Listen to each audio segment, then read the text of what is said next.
الحمد لله وكفى وسلام على عباده الذين اصطفى أما بعد فأعوذ بالله من الشيطان الرجيم بسم الله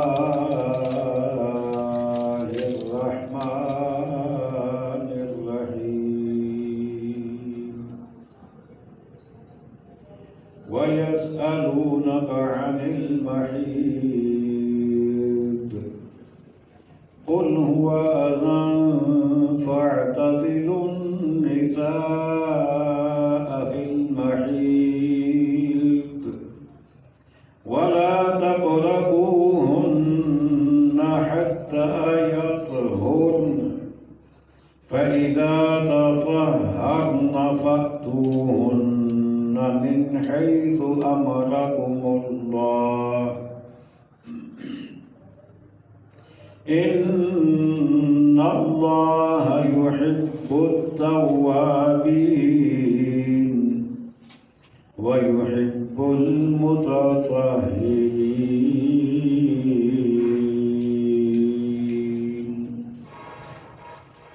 صدق الله مولانا العظيم مل کر پڑھیے صلی اللہ علیہ یا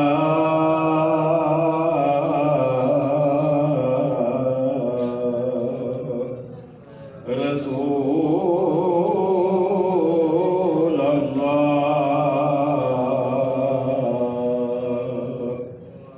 وسلم علیک یا حبیب اللہ پھر پڑھیے صلی اللہ علیک یا رسول اللہ وسلم علیک یا حبیب اللہ.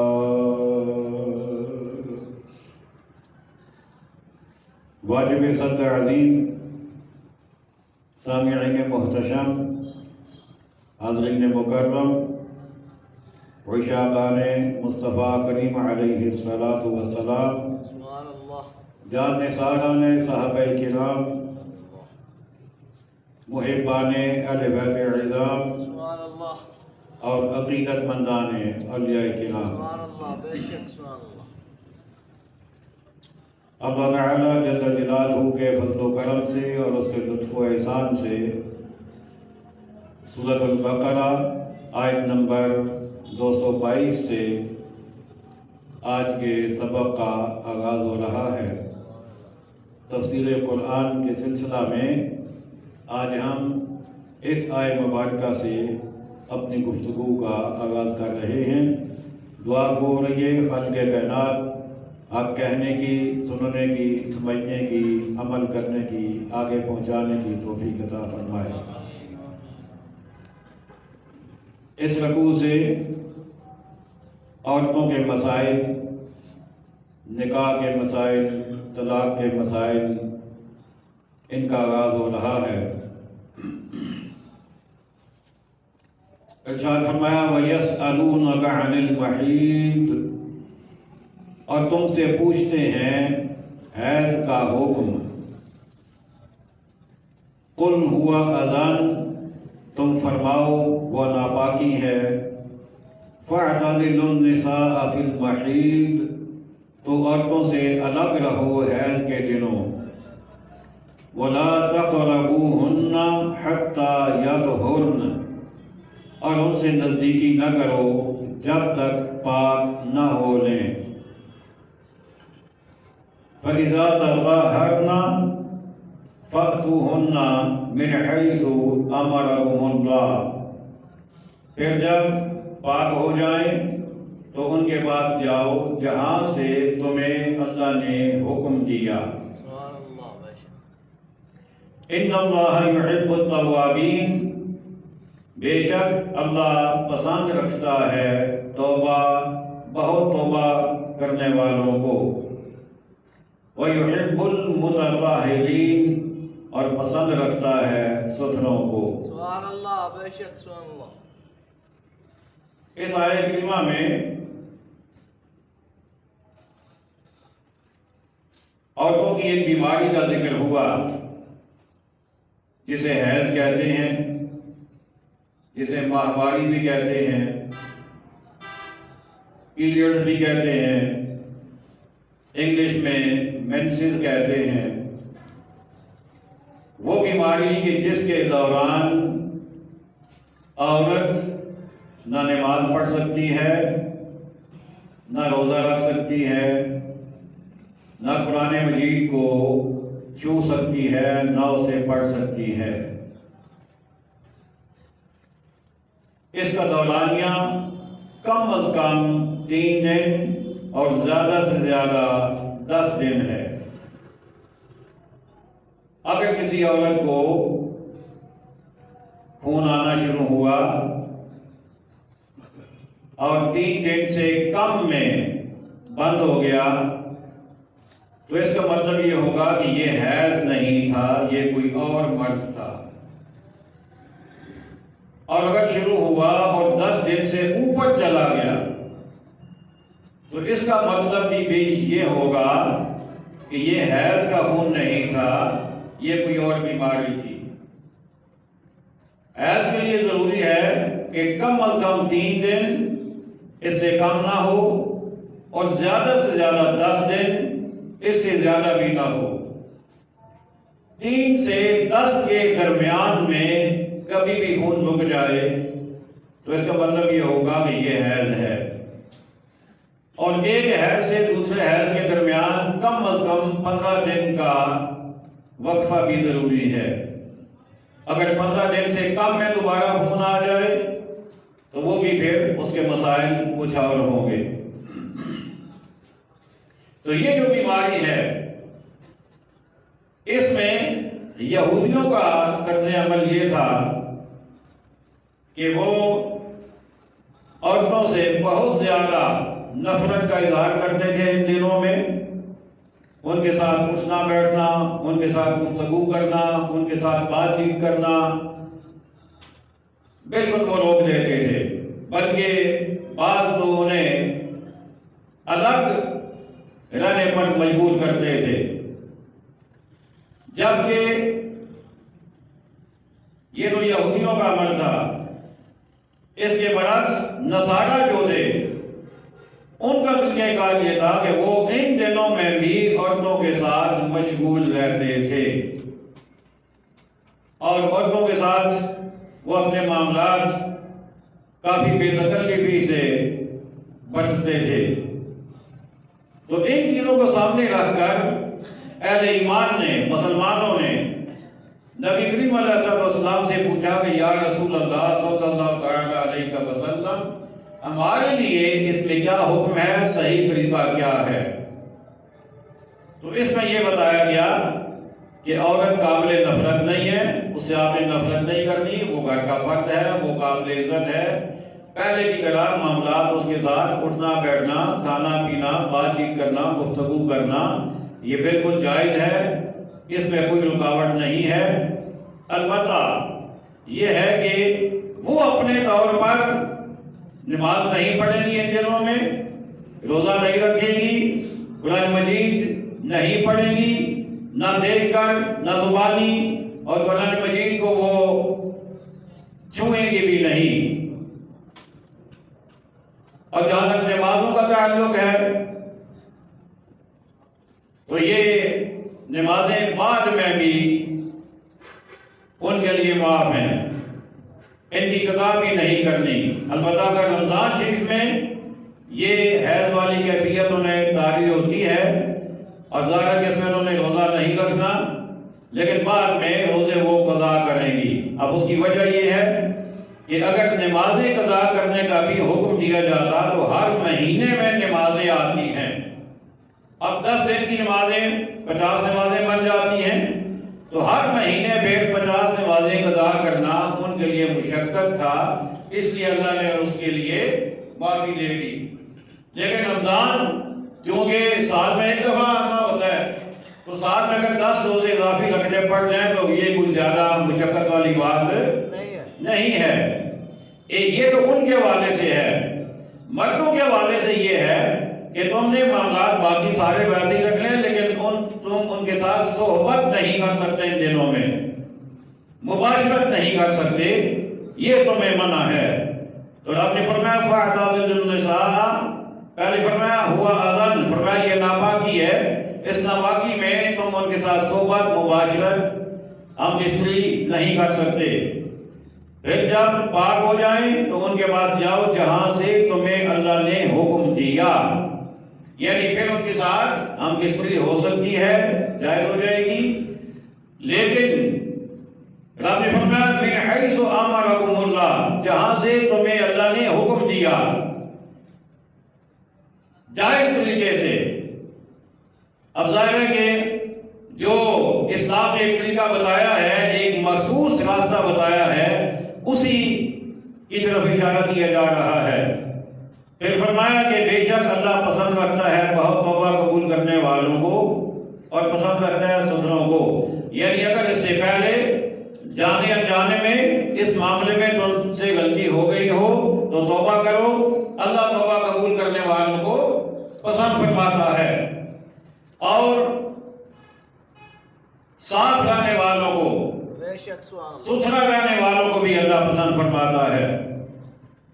فرمایا نساؤکم حرث لکم، تمہاری عورتیں تمہاری کھیتیاں ہیں، فأتوا حرثکم انا شئتم، تو آؤ اپنی کھیتی میں جس طرح چاہو، وقدموا لانفسکم، اور اپنے بھلے کا کام پہلے کرو، واتقوا اللہ، اور اللہ سے ڈرتے رہو، واعلموا، اور جان رکھو، انکم ملاقو، کہ تمہیں اس سے ملنا ہے، وبشر المؤمنین، اور اے محبوب بشارت دو ایمان والوں کو۔ اس آیت کریمہ میں ایک اور ادب بتایا گیا، فرمایا گیا کہ عورتیں تمہاری کھیتیاں ہیں۔ اب کھیتی جو ہے وہ ظاہر ہے کہ اسے فصل کے لیے استعمال کیا جاتا ہے، فصل حاصل کرنے کے لیے۔ یوں ہی عورتوں کے ساتھ مقاربت یا مباشرت جو ہے وہ بھی بامقصد ہونی چاہیے، اور اس کا حصول اولاد نظریہ ہونا چاہیے۔ اور پھر فرمایا کہ فاتوا حرثکم انا شئتم، تو آؤ اپنی کھیتی میں جس طرح چاہو۔ یہاں پر خالق کائنات نے عورتوں کے ساتھ مباشرت کے لیے آزادی دے دی کہ تم جو طریقہ اختیار کرنا چاہو تمہیں اجازت ہے، کوئی مخصوص طریقہ نہیں ہے۔ ہاں ایک پابندی ضرور ہے، وہ یہ ہے کہ جہاں سے اللہ نے چاہا وہی سے تم نے مباشرت کرنی ہے۔ وَقَدِّمُوا لِأَنفُسِكُمْ، اور اپنے بھلے کا کام پہلے کرو، مطلب یہ کہ مباشرت سے پہلے، برہنہ ہونے سے پہلے، اور اپنے کپڑے اتارنے سے پہلے بسم اللہ پڑھ لو، اور اس سے پہلے کوئی اور بھی نیکی اللہ توفیق دے تو وہ کر لو، لیکن کم از کم بسم اللہ کپڑے اتارنے سے پہلے۔ اس کا فائدہ یہ ہوتا ہے کہ اولاد اچھی ہوتی ہے، اولاد جو ہے وہ نیک ہوتی ہے، اور ماں باپ کی فرمانبردار ہوتی ہے، اس میں پھر شیطان کا کوئی حصہ نہیں رہتا۔ لیکن برہنہ ہونے سے پہلے، برہنگی کی حالت میں کوئی گفتگو، کوئی کلام، کوئی جملہ، کچھ بھی زبان سے ادا کرنا یہ منع ہے۔ واتقوا اللہ، اور اللہ سے ڈرتے رہو، مطلب جو اللہ نے پہلے حکم دے دیے کہ جہاں سے اللہ نے چاہا، جہاں سے اللہ نے حکم دیا، تو اس حوالے سے اللہ سے ڈرتے رہو کہ تم نے اللہ کے حکم کی پابندی کرنی ہے۔ وَاعْلَمُوا، اور جان رکھو، أَنَّكُمْ مُلَاقُوهُ، تمہیں اس سے ملنا ہے، یعنی تم اپنی ان لمحات میں تم کہیں ریلا سے بھٹک نہ جانا، کہیں تم رائے اعتدال سے اور مخصوص شرعی تعلیم سے ہٹ نہ جانا، یہ ذہن میں رکھو کہ یہ لمحہ تو تھوڑی دیر کے لیے ہے، یہ وقت تو تھوڑی دیر کے لیے ہے، لیکن تم نے اس کا بھی حساب آگے جا کے دینا ہے، اللہ سے تم نے ملنا ہے۔ وَبَشِّرِ الْمُؤْمِنِينَ، اور اے محبوب بشارت دو ایمان والوں کو، مطلب یہ کہ وہ ایمان والے جو اللہ کی ہر بات مانتے ہیں، قرآن کی تعلیمات پر عمل کرتے ہیں، انہیں خوشخبری دے دو کہ ان کے لیے وہاں پر اللہ کی طرف سے رحمت ہی رحمت ہے اور فائدہ ہی فائدہ ہے۔ اب اس سے آگے ایک اور چیز بیان کی گئی، وَلَا تَجْعَلُوا اللَّهَ عُرْضَةً لِأَيْمَانِكُمْ أَن تَبَرُّوا وَتَتَّقُوا وَتُصْلِحُوا بَيْنَ النَّاسِ وَاللَّهُ سَمِيعٌ عَلِيمٌ، اور اللہ سنتا جانتا ہے۔ شروع سے ترجمہ سماعت فرما دیں، اور اللہ کو اپنی قسموں کا نشانہ نہ بنا لو۔ اللہ کو اپنی قسموں کا نشانہ نہ بنا لو۔ اب یہاں قسم کی تعلیم جاری ہے کہ قسم تم نے کب قسم کھانی ہے یا کب نہیں کھانی، اور اس کا طریقہ کار کیا ہے، اور اگر قسم کھا کے توڑ دو گے تو اس کا انجام کیا ہے، تو اس بات کی تعلیم دی جا رہی ہے۔ یہاں فرمایا کہ اللہ کو اپنی قسموں کا نشانہ نہ بناؤ، مطلب یہ کہ ہر بات میں اللہ کا نام لے کر قسم کھانا یہ چھوڑ دو، اور دوسری بات یہ کہ قسم کھاتے ہوئے بھی تمہارے ذہن میں بعض دفعہ یہ ہوتا ہے کہ جان چھڑانے کے لیے قسم کھا رہا ہوں، جھوٹی بات پر کسی کو یقین دلانے کے لیے، تو اس لیے فرمایا کہ اللہ کو قسموں کا نشانہ نہ بناؤ۔ اچھا، اب اس میں خاص طور پر یہ اس کا شان نزول آیت کا یہ ہے کہ حضرت عبداللہ بن رواحہ رضی اللہ تعالی عنہ وہ کسی بات پر اپنے بہنوئی حضرت نعمان بن بشیر سے ناراض ہو گئے، تو انہوں نے قسم کھا لی کہ میں کوئی نیکی ان کے ساتھ آئندہ نہیں کروں گا، کوئی تعاون نہیں کروں گا، اور اگر ان کے اور کسی اور آدمی کے درمیان ناراضگی ہو گئی تو میں صلح بھی نہیں کرواؤں گا۔ قسم کھا لی اس بات پر، تو ان کی اس عمل کے رد عمل میں اللہ تعالیٰ نے آیت نازل فرمائی، آپ نے فرمایا کہ ایسی قسمیں نہ کھاؤ جو گناہ والی ہو، یعنی گناہ کرنے کی قسم کھا لینا یا نیکی نہ کرنے کی قسم کھا لینا، ایسی قسم بالکل بھی اللہ کو پسند نہیں ہے۔ تو اب یہ جتنے کام ہیں، کسی کے ساتھ احسان کرنا، کسی کے ساتھ بھلائی کرنا، پرہیزگاری کرنا، لوگوں کے ساتھ صلح کرانا، یہ اچھے کام ہیں، بھلائی والے کام ہیں، لیکن انہوں نے غصے میں یہ قسم کھا لی تو اللہ نے منع فرما دیا، فرمایا میرے محبوب کے غلام یہ قسم پوری کرنے والی نہیں ہے، اس قسم کو توڑ دو، قسم کا کفارہ ادا کرو، اور نیکی سے بچ کے رہنا اور نیکی کا کام نہ کرنا یا اس کے لیے قسم کھانا یہ مناسب نہیں ہے۔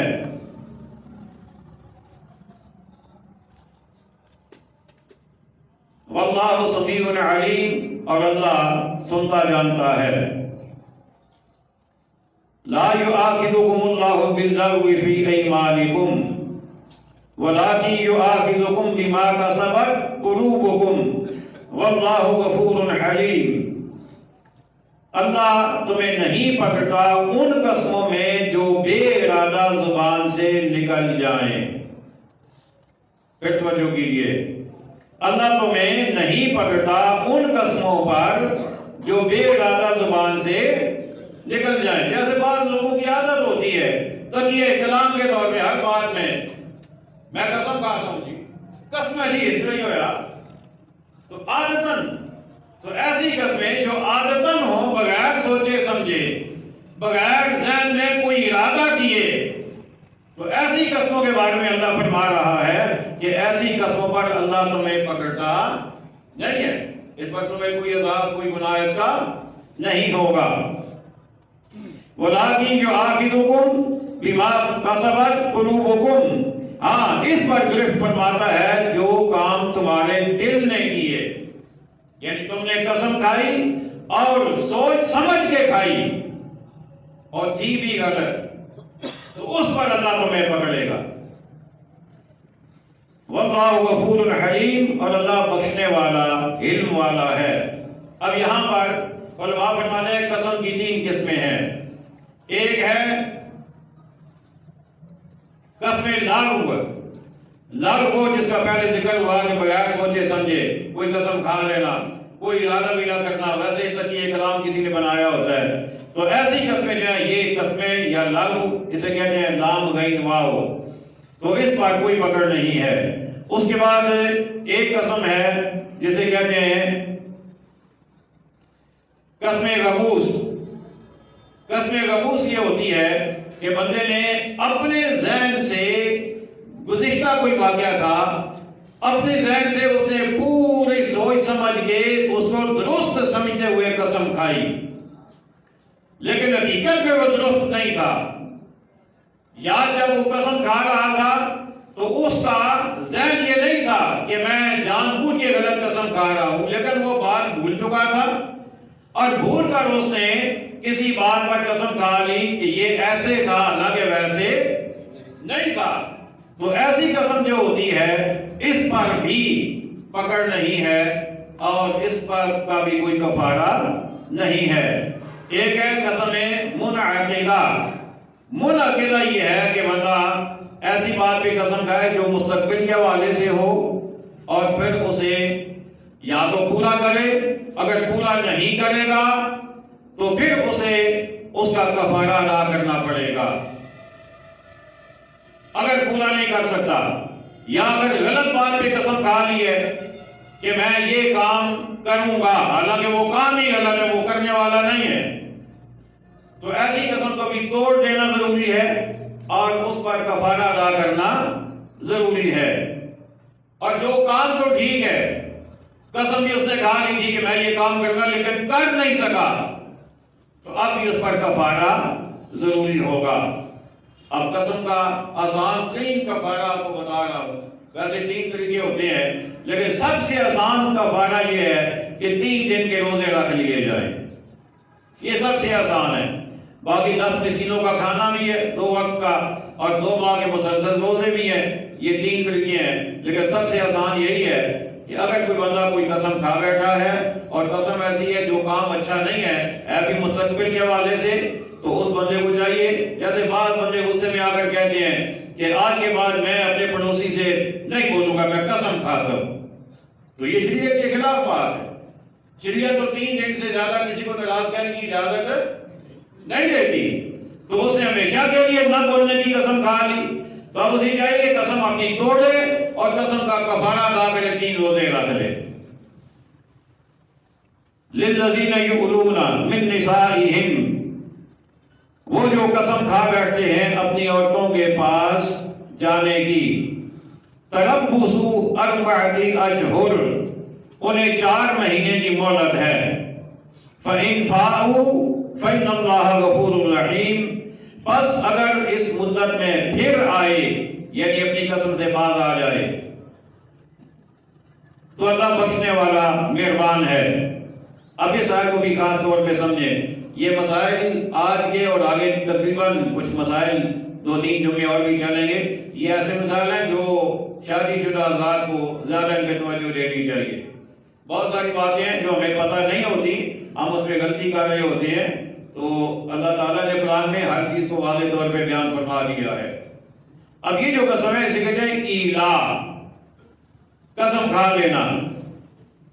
زمانے جاہلیت میں لوگوں کا طریقہ یہ تھا، کوئی بندہ اپنی عورت سے بیوی سے ناراض ہو گیا تو وہ ہو سکتا ہے قسم کھا لے کہ میں ہمیشہ کے لیے اب اس کے ساتھ میرا کوئی تعلق نہیں ہے، نہ اس کے پاس جانا، نہ اس کی خواہش کا یعنی اس کی خواہش کو پورا کرنا، اسے چھوڑ دینا، یعنی نہ اسے طلاق دینا کہ وہ آزاد ہو جائے کہیں اور نکاح کر لے، اور نہ اس کی ضرورت کو پورا کرنا، اس کی خواہش کو سمجھنا، ہمیشہ کے لیے اسے چھوڑ دینا، تو یہ ظاہر ہے عورتوں کے لیے ایک بہت تکلیف دہ معاملہ ہوتا۔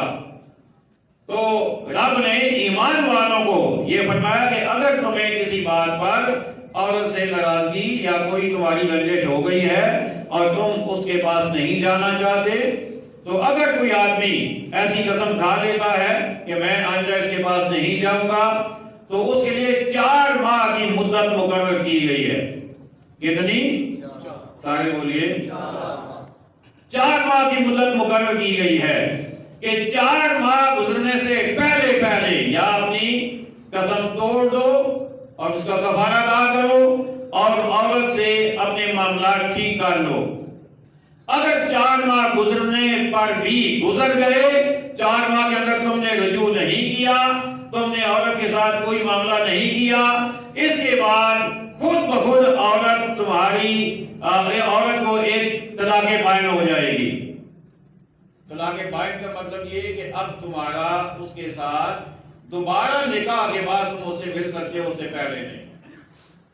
یہ بات سمجھ آ رہی ہے کوئی؟ طلاق بائن کا مطلب کہ اب دوبارہ نکاح تم کر سکتے ہو۔ 4 ماہ کے اندر اگر قسم اپنی توڑ دے گا، عورت سے رجوع کر لے گا، اس کے معاملات پورے کرنا شروع کر دے گا، تو اس وقت اس کا نکاح بھی قائم ہے اور اس پر کوئی جرمانہ بھی نہیں ہے۔ لیکن اگر 4 ماہ گزر گئے، 4 ماہ سے 1 دن بھی اوپر ہو گیا، اب عورت کو ایک طلاق بائن ہو جائے گی، یعنی اب عورت کے پاس وہ نہیں جا سکتا جب تک دوبارہ اس سے نکاح نہ کرے، دوبارہ حق مہر اسے ادا نہ کرے۔ تو یہ معاملہ سمجھنے والے ہیں۔ فَإِنْ فَاءُوا، پس اگر اس مدت میں پھر آئے، یعنی رجوع کر لے، اپنی قسم سے واپس آ جائے، فَإِنَّ اللَّهَ غَفُورٌ رَحِيمٌ، تو اللہ تعالیٰ بخشنے والا مہربان ہے۔ وَإِنْ عَزَمُوا الطَّلَاقَ فَإِنَّ اللَّهَ سَمِيعٌ عَلِيمٌ، پھر اگر چھوڑ دینے کا پکا ارادہ کر لیا تو اللہ سنتا جانتا ہے۔ یعنی اگر نہیں رکھنا بیوی کو تو پھر اسے مصیبت میں نہ رکھو، خواہ بخواہ سے لٹکائے مت رکھو، پھر اسے چھوڑ دو تاکہ وہ بھی سکھ کا سانس لے۔ وَالْمُطَلَّقَاتُ يَتَرَبَّصْنَ بِأَنفُسِهِنَّ ثَلَاثَةَ قُرُوءٍ، اور طلاق والیاں اپنی جانوں کو روکے رہیں 3 حیض، اور انہیں حلال نہیں کہ چھپائیں وہ جو اللہ نے ان کے پیٹ میں پیدا کیا۔ اب یہ عدت والا معاملہ 3 حیض پہلے بتایا گیا کہ 3 حیض کے دوران اگر انہیں کچھ محسوس ہوتا ہے یا کوئی میڈیکلی یہ بات سامنے آ جاتی ہے کہ اللہ نے ان کے پیٹ میں کوئی بچہ بچی رکھا ہوا ہے، کوئی پرورش پا رہا ہے، تو پھر وہ چھپائیں نہیں، اسے ظاہر کریں اگر وہ اللہ اور قیامت پر ایمان کرتی ہیں۔ وَبُعُولَتُهُنَّ أَحَقُّ بِرَدِّهِنَّ فِي ذَلِكَ إِنْ أَرَادُوا إِصْلَاحًا، اور ان کے شوہروں کو اس مدت کے اندر ان کے پھیر لینے کا حق پہنچتا ہے اگر ملاپ چاہیں۔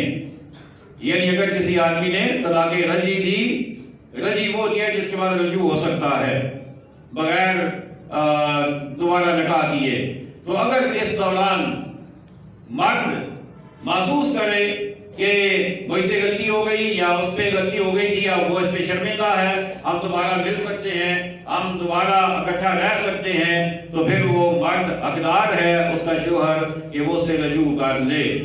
اور رجوع کرنے کے لیے عورت کا راضی ہونا ضروری نہیں ہے، مرد کا راضی ہونا ضروری ہے۔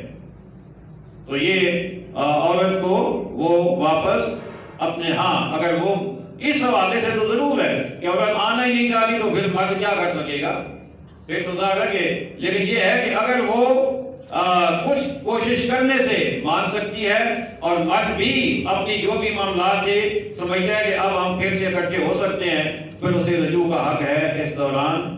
لیکن اللہ نے فرمایا کہ ارادہ اصلاح کا ہو تو، ارادہ یعنی صلح کا ارادہ، یہ نہیں کہ واپس بلا کے تو پھر پچھلے بدلے بھی لینے ہیں۔ ہمارے معاشرے میں یہ بھی تو ہوتا ہے نا کہ امی کے گھر چلی گئی، اب میں تو کچھ کر نہیں سکتا، واپس بلاؤ اور سارے بدلے لو، تو یہ نہیں۔ آپ نے فرمایا ان ارادو اصلاحا، اگر دونوں اصلاح چاہتے ہیں، صلح چاہتے ہیں، تو پھر وہ ایک دوسرے سے دوبارہ ملیں۔ وَلَهُنَّ مِثْلُ الَّذِي عَلَيْهِنَّ بِالْمَعْرُوفِ، اور عورتوں کا بھی حق ایسا ہی ہے جیسا ان پر ہے شرع کے موافق۔ وَلَهُنَّ مثل الذی علیہن بالمعروف، اور عورتوں کا بھی حق ایسا ہی ہے جیسا ان پر ہے شرع کے موافق۔ اب ہمارے معاشرے میں نا عام طور پہ کچھ، سارے نہیں، کچھ مرد یہ سمجھتے ہیں کہ سارے حق ہمارے ہی ہیں، عورت کا کوئی حق نہیں ہے، نہ اس کی عزت کرنی ہے، نہ اس کا احترام کرنا ہے، نہ اس کا نام عزت سے لینا ہے، نہ اس سے پر اعتماد کرنا ہے، بس اس سے کام لینا ہے، بس اور کوئی مقصد نہیں ہے۔ تو اللہ تعالیٰ فرما رہا ہے ایسا نہیں ہے، ان کے بھی حق ہیں تمہارے اوپر، جیسے ان کے ذمہ تمہارے حق ہیں کہ تمہاری عزت کریں، تمہارا احترام کریں، تمہارے مال کی حفاظت کریں، تمہارے نطفے کی حفاظت کریں، باقی بھی جو تمہارے حقوق ہیں جو ان پر لازم ہیں، تو تمہارے ذمہ بھی لازم ہے کہ تم بھی انہیں عزت دو، وہ بھی انسان ہے، تم بھی ان کا خیال رکھو۔ اب آپ گھروں میں ایسا بھی ہوتا ہے کہ اگر کسی گھر میں دو بہو یا تین ہیں، تو ایک تو تھانے دار نہیں ہوتی ہے، اسے تو کوئی کام کرنا نہیں ہوتا، اور ایک ہے وہ اس کے دوسرے نمبر پہ ہوتی ہے، اور تیسرے جو ہے سارا کام اسی سے۔ اب اس کے خاوند کو بھی پرواہ کوئی نہیں ہوتی، وہ بھی کہہ رہے چلو خیر ہے۔ تو یہ اللہ تعالیٰ فرما رہا ہے کہ ایسا نہیں ہے، ان کا بھی خیال رکھو، جو ان کے حق ہیں وہ انہیں دو۔ اب آگے فرمایا وَلِلرِّجَالِ عَلَيْهِنَّ دَرَجَةٌ، اور مردوں کو ان پر فضیلت ہے۔ حق دونوں کے ہیں، دونوں کے حقوق ایک دوسرے نے پورے کرنے ہیں۔ یہ الگ بات ہے کہ اللہ نے مردوں کو عورتوں پر فضیلت دی ہے۔ اب فضیلت کس حوالے سے ہے؟ فضیلت اس حوالے سے نہیں ہے کہ ہر وقت روب جھاڑتے رہنا ہے، اس حوالے سے نہیں ہے۔ فضیلت اس لیے ہے کہ مرد چونکہ عورت کی تمام تر ضرورتیں پوری کر رہا ہے، تو اس لیے اس کا حق ہے کہ عورت اس کی عزت کرے، اس کا خیال رکھے، اس کی خدمت کرے۔ اس لیے عورت کی ہر ضرورت مرد کے ذمہ، تو اس لیے فرمایا کہ گھر میں حاکم کی حیثیت مرد کی ہے، عورت کو چاہیے کہ وہ اپنے مرد کی تابعداری کرے، شرع کے موافق۔ شریعت سے باہر اگر کوئی حکم خاوند دیتا ہے تو وہ پورا کرنا ضروری نہیں ہے، لیکن شریعت کے مطابق جو حکم مرد دیتا ہے اس کا پورا کرنا عورت کے لیے ضروری ہے۔ فرمایا واللہ عزیز حکیم، اور اللہ غالب حکمت والا ہے، یعنی اللہ تعالیٰ جو بھی حکم دیتا ہے وہ غالب ہے، وہ دے سکتا ہے، وہ کارساز حقیقی ہے، وہ سب کا خالق و مالک ہے، رازق ہے، تو وہ جو بھی حکم دے اس کا حکم پورا کرنا ضروری ہے، اور حکیم بھی ہے۔ حکیم کا مطلب کہ اس کا کوئی حکم جو ہے وہ حکمت سے خالی نہیں ہے، وہ چاہے مرد کو حکم دے چاہے عورت کو حکم دے، اس کا کوئی حکم بھی حکمت سے خالی نہیں ہے، اس کا ہر حکم جو ہے وہ بے شمار فوائد رکھتا ہے، ہماری سمجھ میں آئے یا نہ آئے۔ تو اس لیے اللہ کے ہر حکم پر عمل کرنا ضروری ہے۔ اللہ تعالی ہمیں عقائد صحیحہ اور مال صالح کی توفیق عطا فرمائے۔ وما علینا الا البلاغ المبین، سنت عطا فرمائے۔